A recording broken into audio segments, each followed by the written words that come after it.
Happy Holy Week, Easter week from Metro Manila, the Philippines, Southeastern Asia. In yesterday's Finnish parliamentary elections, 200 deputies were again elected to the Finnish parliament. At the top, the results were very, very narrow, with only some thousands of votes separating the three biggest political parties. The Social Democrats managed narrowly to beat the True Finns, with the National Coalitioners finishing third.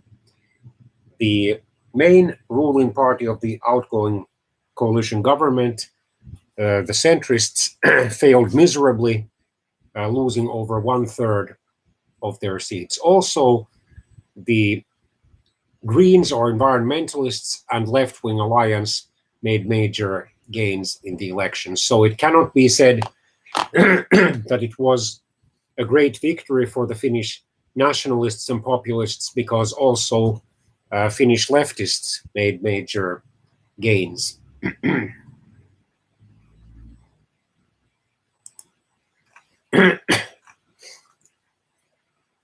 Well, the turnout overall was 68.7%, and in Finland, 72%. The Social Democrats, who during the last electoral term were the main opposition party, led by Mr. Antti Rinne, received 17.7% of the vote and 40 seats. The True Finns, led by Mr. Jussi Halla-aho, received 17.5% of the vote and 39 seats. The National Coalition Party of the outgoing government's finance minister, Mr. Petteri Orpo, received 17% of the vote and 38 seats. The outgoing government's prime minister's party, the Centre, received just 13.8% of the vote and 31 seats. Mr. Juha Sipilä will certainly be replaced in the next couple of months by someone else as the Finnish prime minister or head of government. The Green League of two-time presidential candidate Mr. Pekka Haavisto received its best election results ever in the parliamentary elections, with 11.5% of the vote and 20 seats.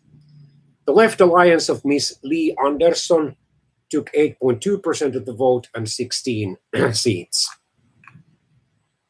The Swedish People's Party, including its additional member, the Åland Islands Member of Parliament, received 10 seats, and probably not including the Åland Islands members' votes, took 4.9% of the vote.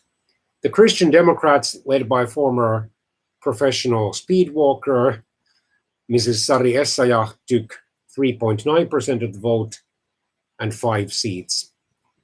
The Movement Now, an anti-establishment political movement led by Mr.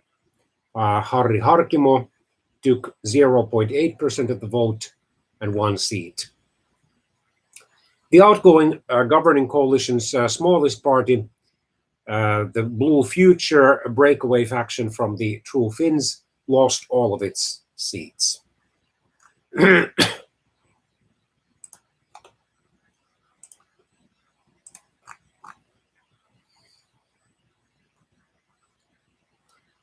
Although it received 1% of the vote, so slightly more votes than Movement Now, it couldn't elect any seats, any members.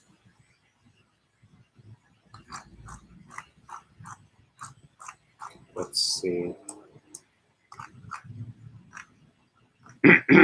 So actually, in the total vote count and share of the vote of the Swedish People's Party, the so-called Åland coalition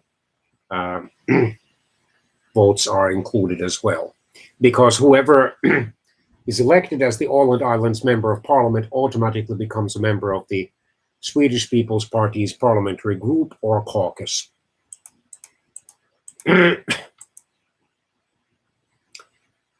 Finland uses the don't variant of proportional representation in elections to the mainland electoral districts, of which there are still 13.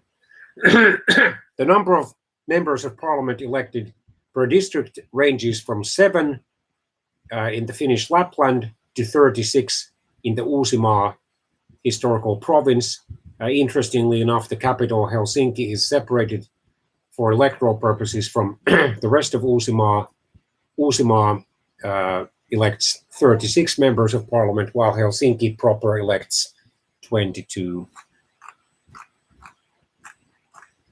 In about 1 week, the newly elected parliament will assemble and elect the parliamentary speaker or chairperson and his or her 2 deputies.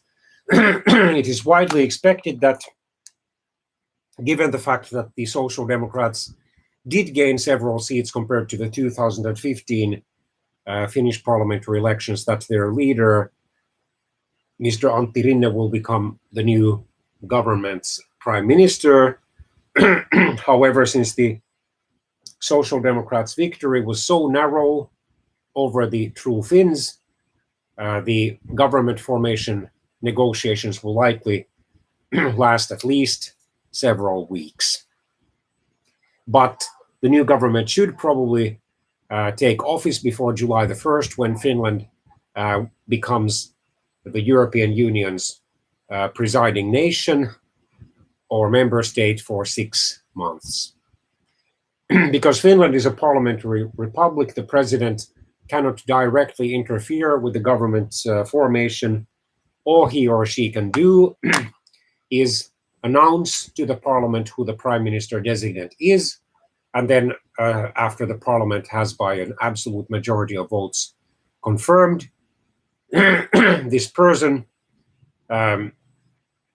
he or she will appoint the prime minister designate as the former of government, and then after the prime minister designate has managed to draft a list of ministers, he or she will formally present that list of ministers to the president, who will then either on the same day or the following day appoint the new cabinet, officially called the Council of State.